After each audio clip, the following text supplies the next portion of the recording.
and you stress upon it once and again, stories will save us. We need stories. In the 21st century, fiction might become the most potent force on Earth. Yeah, because the real power of humanity comes from large-scale cooperation. You look at any big project, building the pyramids or flying to the moon or building an atom bomb, you need a lot of people cooperating. To build an atom bomb, it's not enough to know nuclear physics. You need millions of people to build reactors and mine uranium and grow wheat to feed the miners and the workers. How do you get lots of people to cooperate? It's always the same answer. You tell them a story and convince everybody to believe in the same story. It almost never works with, you can't get millions of people to cooperate by telling them that E equals mc squared. So what? Einstein. That's a bad religion, that's a bad ideology, not because it's not true, but because it doesn't motivate people. Throughout history, the key for power and large-scale cooperation is telling stories. That's the basis for political ideologies. That's the basis for religion. You can't get 1 million chimpanzees to cooperate by promising them that, look, if you come and help me build this huge temple, after you die, you go to chimpanzee heaven, and there you get lots of bananas and whatever. No chimpanzee will ever believe that. But humans believe such things. And that's why we control the world and not the chimpanzees. Even religious people would agree that all religions are fake news except one. Mine, of course. You go to a Jew and you ask her, and so you will say, yes, Judaism is the truth, but Christianity, all these stories about Jesus, that's all fake news, it's all fiction. You go to the Christian, he will say, no, that's the truth. But Islam, all that's complete fiction. And so forth and so on. So that's the basis for large-scale cooperation, which is the basis for human power. And that's how fake news came into the world, with the first scriptures. As far as we know, again, even religious people, I'd be very careful here, even religious people would agree that most scriptures in the world are not true. There is just one exception, my scriptures. And it's interesting how much you talk about religion and God. I mean, that must have something to do with your background. I mean, you call Israel a myth factory. Yeah, the whole Middle East, it's the biggest myth factory in the world, in human history. And then you talk about the God, the different gods, the mystery God, the lawgiver God, the God that forbids. When I use the word God, I think of the God of the Islamic State, of Crusade, Inquisition, and of the God hates fags banners. Mm-hmm. You're very open about homosexuality. Why is that so important? Or to be open about it. Or both. Or both. I mean, it's a good example. It's a good story. It clarifies. It's more than a story. It's an erection too. No, talking about it. Oh, talking about it. Okay. Is a good story. I know, because it's one of these things that is so crystal clear. When you think about it, for so much hatred and violence and misery for thousands of years, and about what? Even if there is a God, I don't think that God would punish humans for love.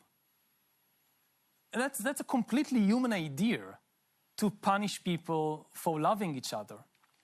So for me, it's one of the clearest examples. You see the power of fictional stories, that when you give it like a moment's thought, it seems completely crazy. Other things, to fight over territory or over food, we can understand it. I'm hungry, you're hungry, there is just one apple, so we fight about it. That's understandable. But you look at something like the persecutions of LGBT people throughout history, and you think, this is completely crazy. I mean, there is absolutely no rationale behind it, except some story that people in the Middle East came up with a few thousand years ago, and that began to spread and contaminate more and more parts of the world. And it's going to be any better. Because if everything is a story, religions are a story, we see also a rise of fundamentalism. Mm-hmm. And not only in Islam, but Christian fundamentalism, orthodoxy everywhere. Is that also a reaction? I think we shouldn't exaggerate. When we talk about the kind of rise of fundamentalism and nationalism, again, we should have an historical perspective and realize that, yes, we see now a wave in the last few years, but it's nothing like what it was in the past. Religion now is far, far weaker than in previous eras. In previous eras, religion was everywhere. You're sick, you go to the priest, not to the doctor.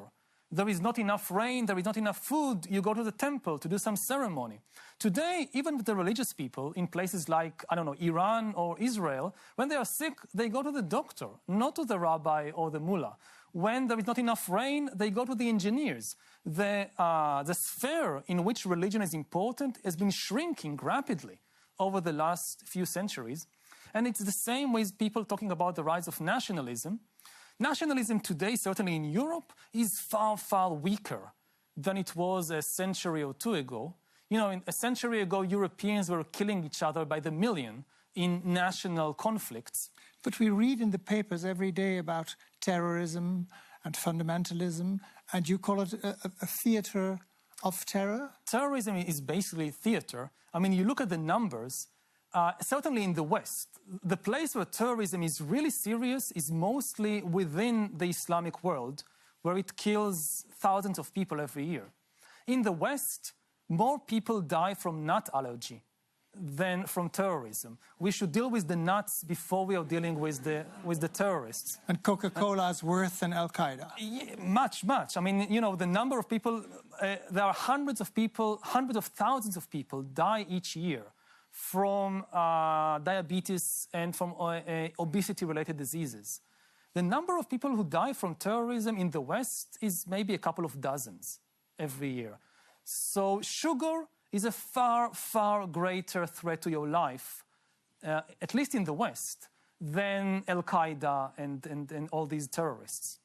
And the terrorists work because they are good at theater, at capturing our imagination.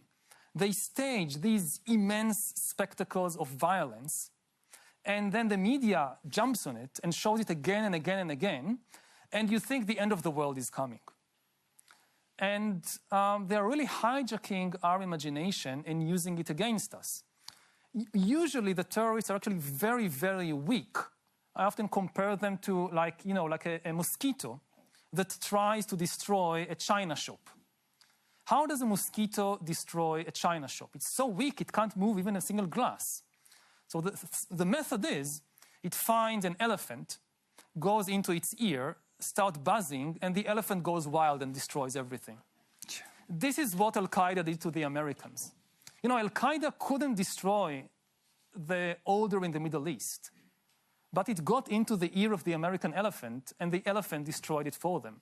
The problem with these great stories you tell us, they are too difficult to understand, not because they are difficult, because the truth is too difficult to understand. And that's why still the majority of biology teachers in the United States does not accept evolution theory. That's why on Google, the flat earth theory is rising, and they even advise you watching it by the billions. That's why in French school books nowadays they say the CIA bombed their own twin towers in New York. That's myth. That's the stories you want. The thing is that the truth is often complicated and inconvenient, even painful. Whereas when you create a fiction, you can make it very simple and very flattering and appealing. In almost every country, a politician who would tell the voters the truth about the history of their country will never be elected, because it's too painful, too unpleasant to contemplate who we really are. But to a large extent, we need to make this effort. Because of the immense powers that we are acquiring now, and we discussed earlier, it's more important than ever to know the truth about ourselves, especially about our own dark side, our own weaknesses. If you just flatter people, then yes, they will vote for you, but then they will have a very distorted view of themselves, on the level of a country, on the level of the entire species. And we should get used to the idea that we are now basically the gods of planet Earth. We have now divine powers of creation and destruction, and we need to be responsible gods.